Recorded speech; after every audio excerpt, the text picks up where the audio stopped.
My name is Jackson. When your wife starts saying don't wait up tonight with increasing frequency, she's not asking you to sleep. She's asking you not to notice that she's building a life with someone else, and that sometimes the only way to save yourself is to destroy the marriage you thought you had. I'd been married to Nora for 4 years when I found out she had been having an affair with our neighbor. Just one statement to her, and her entire facade of innocence crumbled through panicked phone calls and frantic messages. Our marriage had begun with genuine love and partnership, but had deteriorated over time into something hollow and dishonest that I'd been too trusting or too exhausted to properly examine until my instincts finally overrode my desire to believe everything was fine. We met when I was 27. I was in my medical residency, working brutal hours at a hospital as I completed my training to become a physician. Nora was 25 years old and worked in pharmaceutical sales, which had its own demands, but nothing like the schedule I was keeping. The early relationship had been good. We'd connected over shared interests and values, had similar goals about building careers and eventually starting a family. From the onset, I believed I'd found the right person who fits my world completely. We got married after dating for 2 years. It was a lovely wedding, with both families and friends in attendance. We had our honeymoon in Europe, came back and settled into married life in a 2-bedroom apartment in a good neighborhood. The first few years of marriage were comfortable and predictable in good ways. We had routines that worked. We supported each other's careers as much as we could. We made time for date nights and weekend activities despite my demanding schedule. We talked about the future, buying our own house, having children, what our lives would look like once I finished residency, and had more regular hours. I believed Nora understood my sacrifices and knew why I worked such long hours. On some days, I'd be at the hospital for hours and hours, and when I came home, I'd be exhausted and barely able to function. She'd known what she was signing up for when we got married during my residency, and for the first several years, she did handle it. She would have dinner ready when I came home late, and we would plan activities around my schedule, seemed genuinely supportive of what I was doing, even though it meant significant time apart. But as we stayed married for years and years, I began to notice how much things had changed. The shift was gradual enough that I didn't recognize it as a pattern initially. Nora became distant emotionally. She claimed to work late more frequently. She would text me in the evening, saying she had client dinners, late meetings, or drinks with colleagues, and that she wouldn't be home until 9 or 10. Initially, I accepted these explanations without question. Her job did involve entertaining clients. Late meetings happened. I worked insane hours myself. Who was I to question her needing to work late occasionally? But the frequency increased. What had been once or twice a month became weekly, then multiple times per week. She was coming home late more often than she was coming home on time. I started feeling uneasy with how normal this situation was becoming. I wondered whether my absence had led her to embrace working late.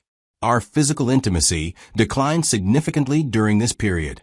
We went from being intimate frequently to once a month, then even less regularly, then essentially not at all.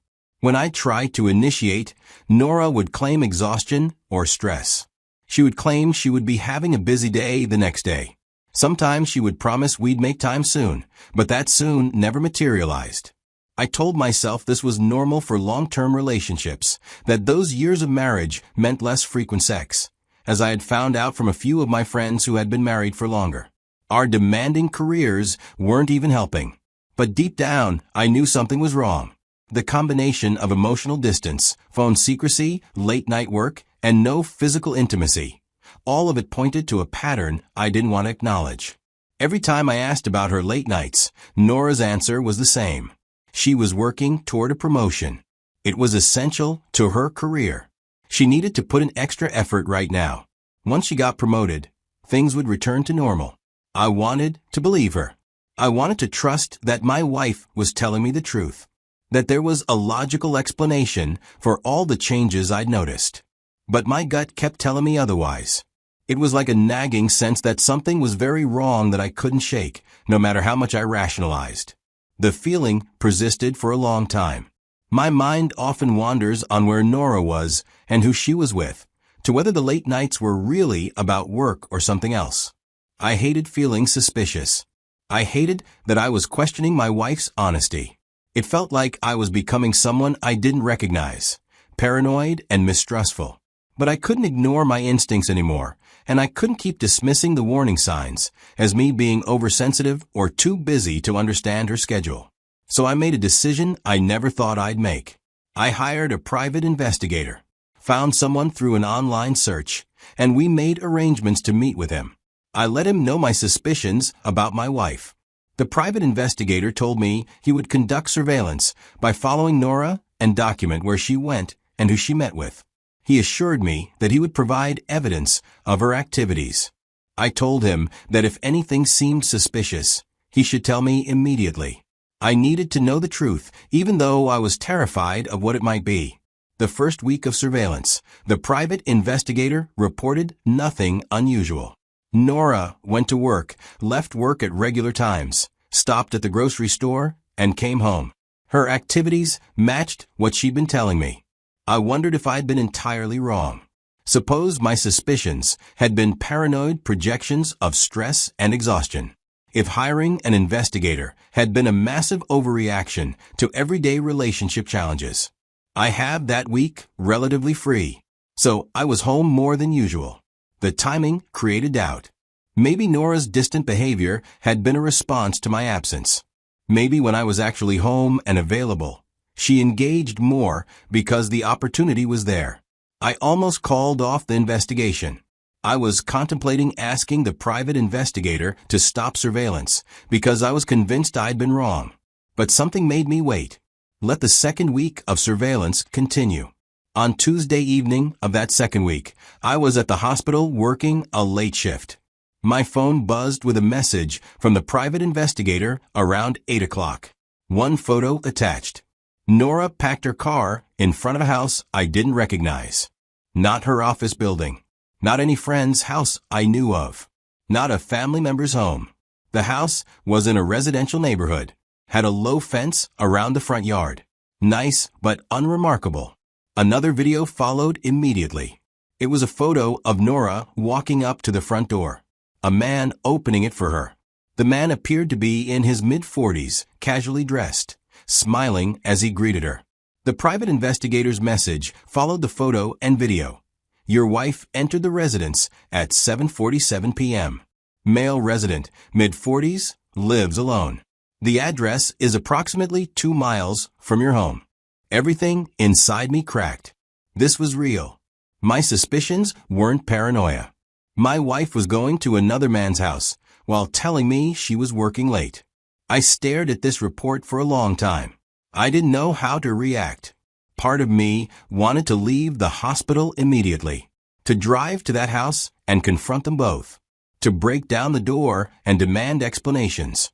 Another part felt paralyzed, unable to process that this was actually happening, that my marriage was actually over because of the choices my wife had made that I'd been blind to. I avoided Nora when I came home late that night, pretended to be sleepy, and got into bed. I couldn't look at her.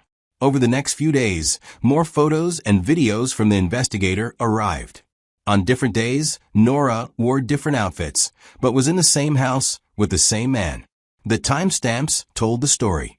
Every time Nora texted me working late or client dinner, my phone would buzz within the hour with photos of her arriving at that house. The evidence accumulated and became undeniable. She was having an affair for who knows how long. I felt disgusted and heartbroken thinking about her. I intentionally withdrew my attention from her. I was still conflicted on how to confront her. I won't lie, I was scared of ending my marriage. She noticed the change in my behavior when I am at home with her. I no longer care what she does, and I am no longer trying to engage her like I used to. She once asked if I was okay, and I told her I was fine without any other explanation. She doesn't press for more. On the Friday evening of that week, Nora texted me while I was at the hospital. Her message said she'd noticed I seemed angry when she came home late, that she could tell I was upset about something, that tonight she'd be working late again, and I shouldn't wait up for her. Something inside me snapped. I was tired of the lies, the manipulation, and the casual way she was telling me not to wait up while planning to spend the evening with her lover. I replied, "Tell Mark I said hi." That was the name of the man who owned that house the investigator had provided. The man my wife had been visiting multiple times per week while lying to my face. I sent the message as an acknowledgement that I knew and that everything was about to change. I watched my phone and saw that she'd read the message. Then I waited for her response. She replied, asking, "What do you mean?" It was laughable to see her feign innocence, play dumb, and try to create an opening for me to explain so she could craft her lies around whatever I knew. I didn't reply, just set my phone down and went back to work. Let the silence communicate everything. She started calling, but I ignored all of them, allowing them to go straight to voicemail. Text messages flooded in afterwards, asking me what I was talking about. Why would I say that? Accusing me of scaring her and asking me to please answer my phone. All of these messages were attempting to maintain the facade, to make me explain myself so she could figure out how much I knew and how to spin it. But even after reading them, I didn't answer any of them. I just let her panic build while I finished my shift. I got home about 20 minutes earlier before Nora burst into our apartment. I was sitting on the couch, waiting for her. She was angry and frantic simultaneously as she got into the house. She demanded to know what I'd meant by my text. Why would I accuse her of something? Why was I being unfair and paranoid? Her voice was trembling, not with innocence or righteous indignation, with fear of being caught. I could hear it clearly, the panic of someone whose lies are about to be exposed.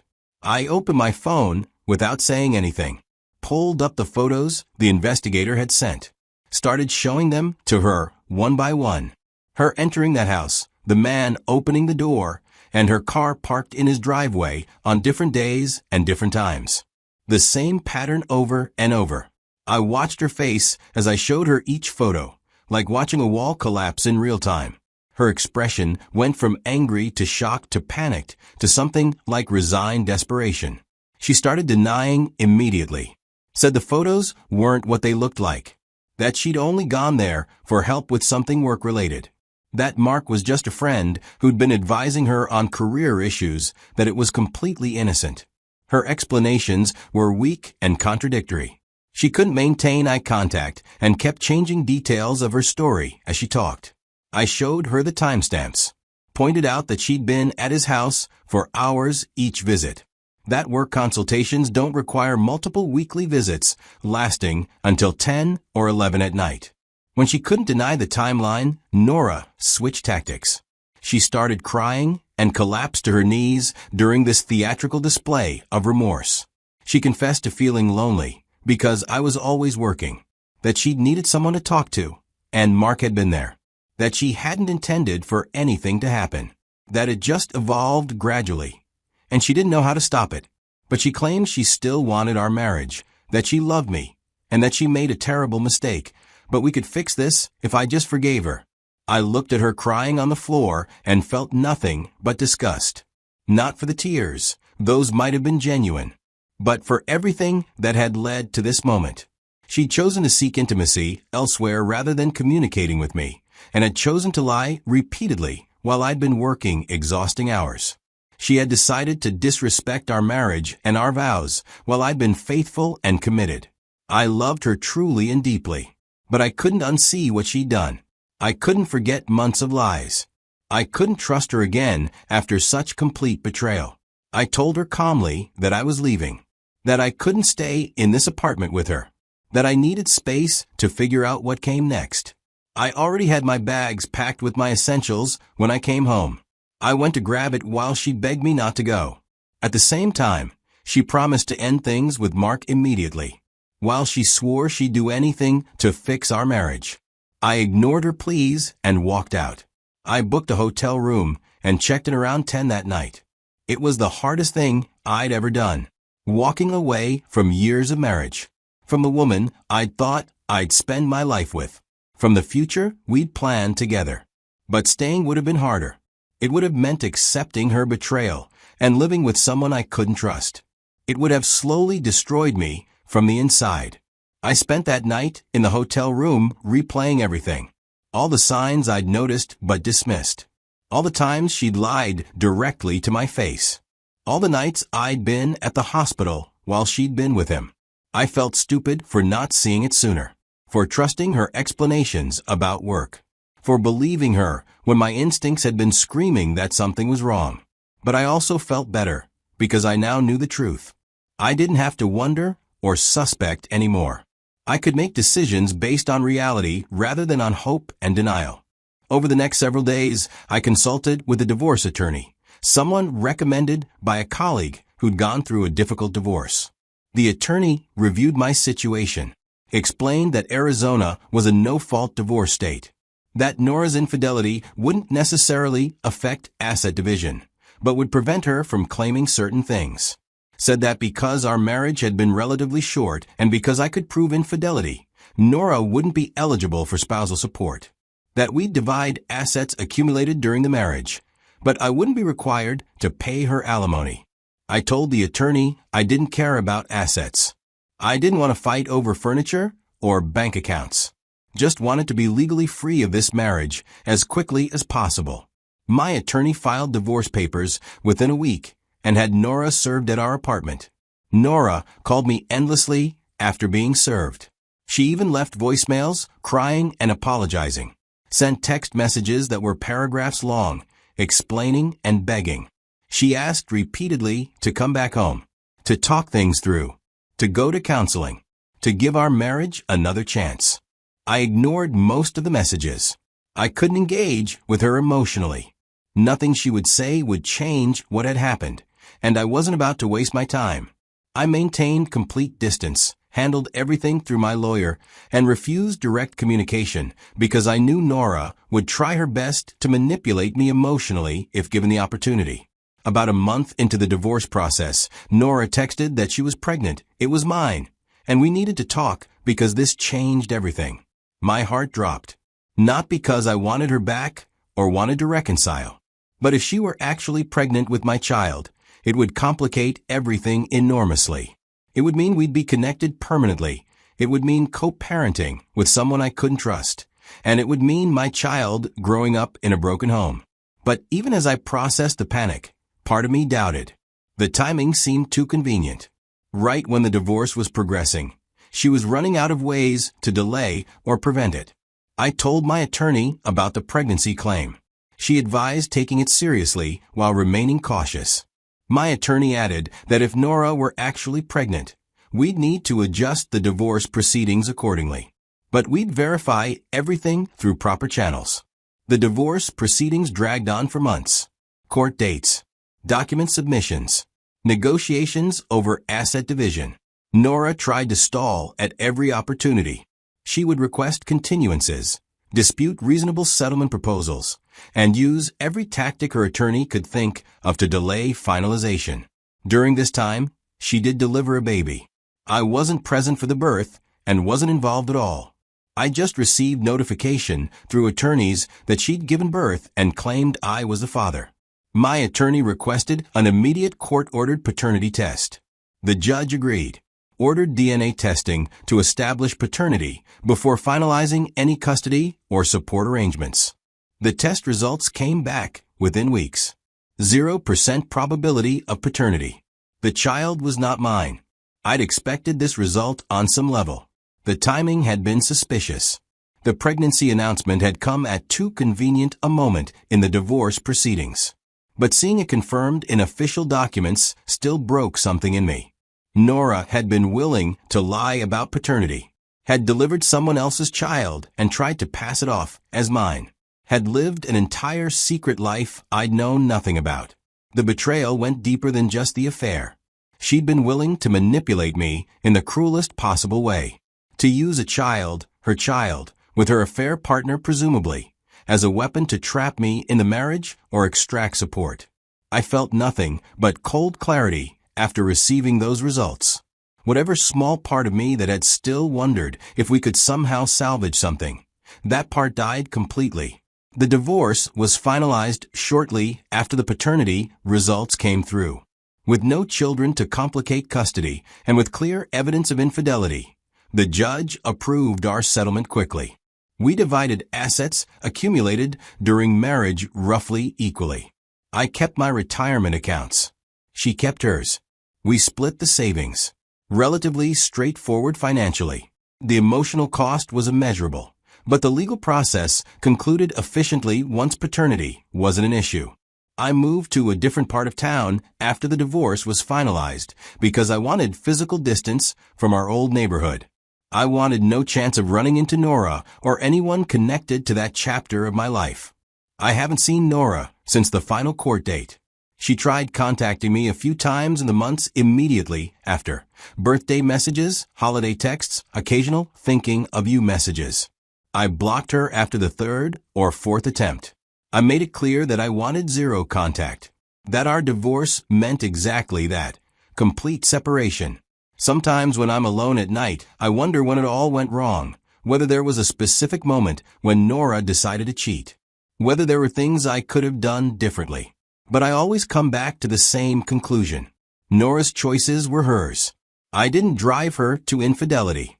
I was working long hours, but she knew what my residency would entail when we got married. She could have communicated if she was unhappy or asked for a divorce if she genuinely wanted out. Instead, she chose deception, chose to build a relationship with another man while maintaining the facade of our marriage. She decided to lie to my face for months while I trusted her completely. I loved her wholly, but staying in that marriage would have killed me slowly. It would have eroded my self-worth and my ability to trust. It would have destroyed me piece by piece. The immediate pain of discovery and divorce was intense and overwhelming. But staying would have been worse. It would have been the long-term destruction of who I was. Looking back now after everything, I understand everything more clearly. I learned that gut instincts deserve attention. That I'd known something was wrong for months before hiring the investigator. That I should have trusted my intuition earlier rather than dismissing it as paranoia. I learned that suspicious behavior is usually precisely what it appears to be. That Nora's phone secrecy, late nights, and emotional distance, all of it had been indicating infidelity. People don't act like that when they're being faithful. I learned that pregnancy claims during contentious divorces should be verified. That Nora's attempt to use a child as a manipulation was cruel but not uncommon. That trusting but verifying through court-ordered testing protected me from being trapped. Most importantly, I learned that walking away from betrayal is survival, not failure. That I didn't owe Nora more chances, more explanations, or more time. Choosing myself over a broken marriage was the healthiest thing I could have done. I had trusted my wife, Nora, completely, even as she systematically betrayed me. I didn't owe her anything more afterwards. I owed myself peace and the chance to build something better with someone trustworthy.